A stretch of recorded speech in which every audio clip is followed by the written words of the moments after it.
Hey, welcome back. So, in the last video we had finished with the wine glass itself. We added the material. So let's go ahead and finish this up. I think the next step would be, let's add the table. So Shift A, go to plane, and just scale this out a little bit. Scale it on the Y-axis.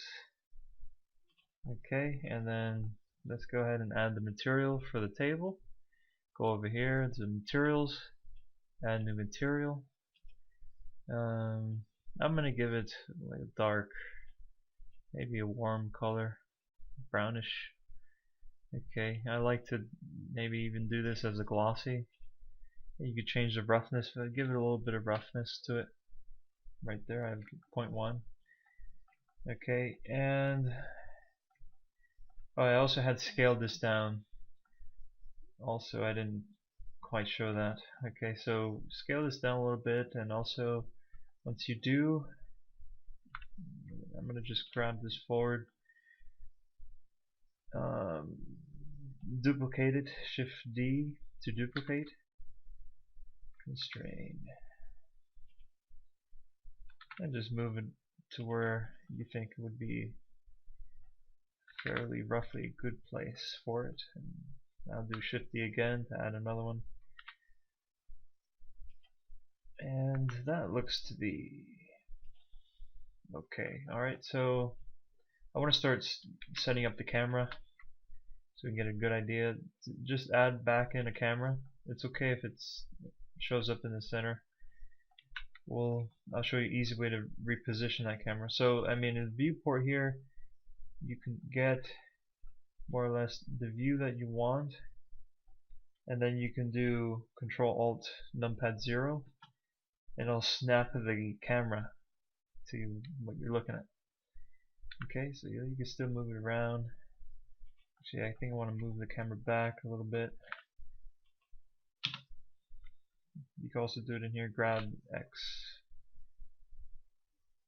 Maybe like that, I'm not sure yet. Okay, so let's add the background.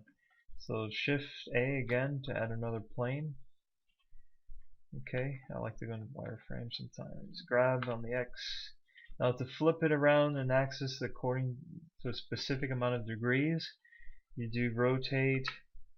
In this case, I want to turn it around the Y-axis 90. After that, I type in 90 for 90 degrees. Enter. That gives a perfect flip of 90 degrees. Okay, scale this up. Let's see. Okay, what do I want to do?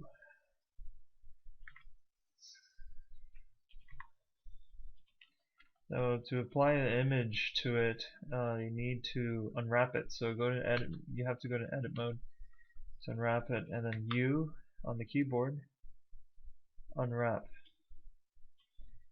I keep forgetting to fix that. Okay, there we go.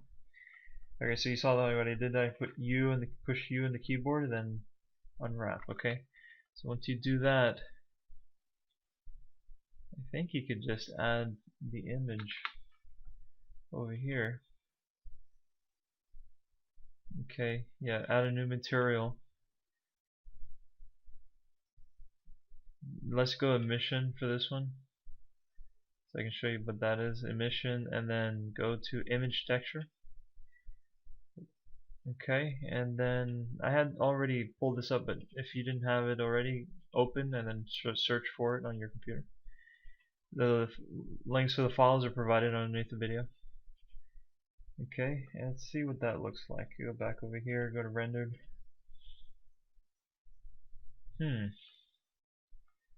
That's not at all what we want. Okay. So an easy fix would be, actually I want to split this window now. Now you can also split windows at every hash mark that you see here. So you can click and drag that up. It gives you another split right there. And change this into a 3D view. Okay, so we see that is there. Okay, rotate on the X axis 90. See what that looks like. That looks better. Scale it on the Y. Now I'm purposely not going into the UV image editor just to not throw too much at you at one time. There's also something called the node editor, which is very helpful with what you're doing with the with textures and shaders and things. Okay, but we'll do it this way.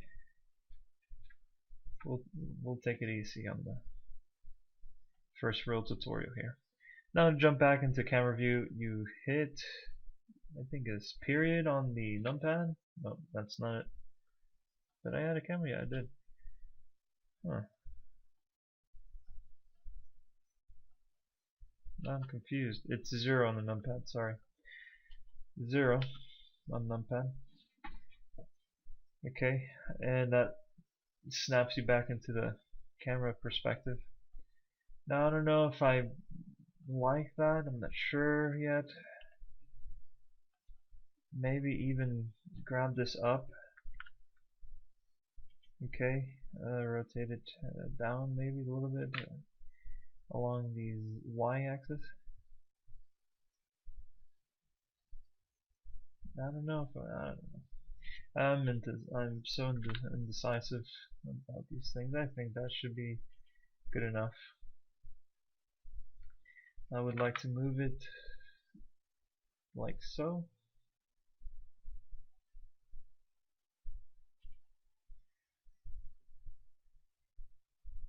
Okay, and let's adjust the camera focal depth of field perspective here. So an easy way to do that is add something called an empty. Plane axis is fine, and just grab that. I want to focus on the front glass. Okay, so we get that as close as we can to front glass here, and that looks about right. I want to name that empty. You can I typically name it in here. If you forgot, you hit N, oops, to bring that up. Okay, to name this empty, I'm going to call it camera underscore DOF or depth of field. Okay, and this empty won't show up in the final render. It's just there as a placement. Okay, so then we have to go into camera settings. So select the camera, and in the camera settings, make sure you're in the camera settings here. Go down to where you see depth of field, and then focus. Select that object, camera DOF. Okay, and then once you have that selected, make sure that's in there, and you can change the size of your radius right there. So let's do that. It doesn't take a whole lot to. You see that did a lot right there. That looks pretty cool. I don't know if I think I might bring it back a little bit more.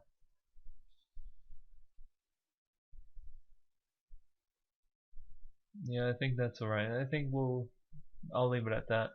And so once you have that final render, actually I'm going to put another light in here. So I'm going to let's add a cube. Scale it down a little bit, grab it.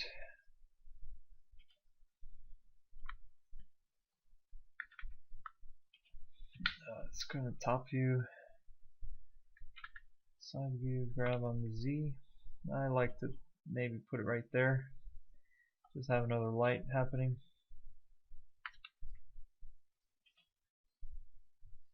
And go up here with materials, add an emission, another emission, but this time we'll just play with the color. That just gives us another interesting reflection. Okay.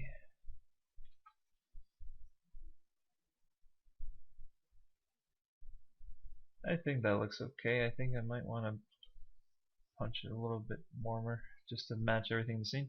And then to render, you go to this thing that looks like a camera. You click that, and I was experimenting with this. So make sure your resolution looks okay the way you want it here. 100%. Make sure this is at 100. All right, and I like to switch this over to JPEG. So switch that over to JPEG 100%, and no caustics. Okay, make sure you check that, no caustics. And there was another one, clamp. Make sure this is at 0.4 or 0.45.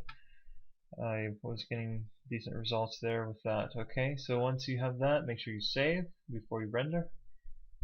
It's always a good habit to save. Okay, and you go up here, render. Alright, and I'll pause the video. I'll come back when this is rendered out. Okay. Oh, another thing I forgot to mention was the sampling. Also very important down here. I set mine to 450. It's just it gives you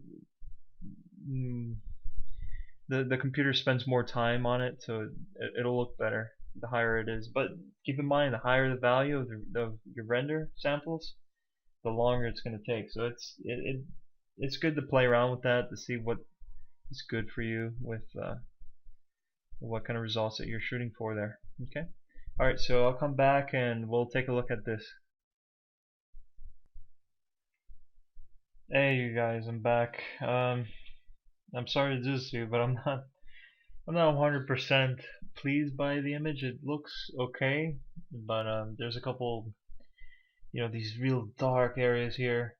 There's not a whole lot of details in the glass. It doesn't look 100% convincing to me with our current setup. So what I'm going to do is I'm going to make some simple modifications to our scene that I think are really going to make a big difference.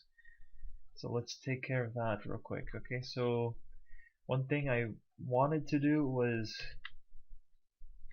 let's make a cube, and let's put our entire scene within this cube, and that'll simulate walls in a room. Okay, so if we do that, and then it's helpful because the light has somewhere to reflect off of, and so you have more interesting light patterns happening in your scene. Okay, let's see. Let's add a material to it. I think that fuse was okay. I just want to not.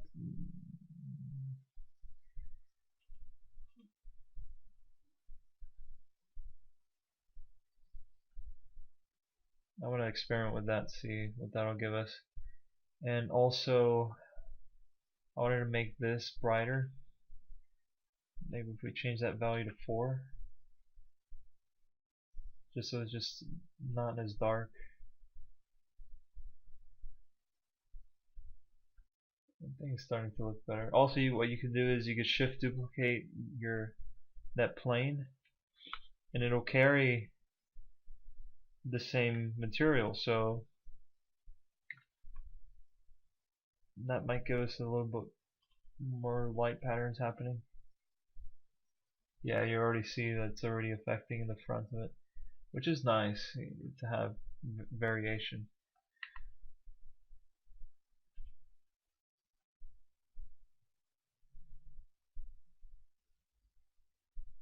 Okay, I think that looks okay. I want to put this now in material mode. Oops. Click out of orthographic. Yeah, I think that's. I just was considering flipping this image, but I think that looks okay. Alright, so let's give this another render with that, and I think it'll look much better. So let's save it again. Oh, it's taking forever to save. Okay, and now go back and let's render that again.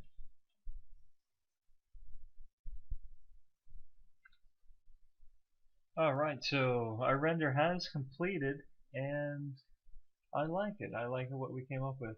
You know, there's a lot more reflections in the glass itself, and I really like the bottom here of the wine glass here.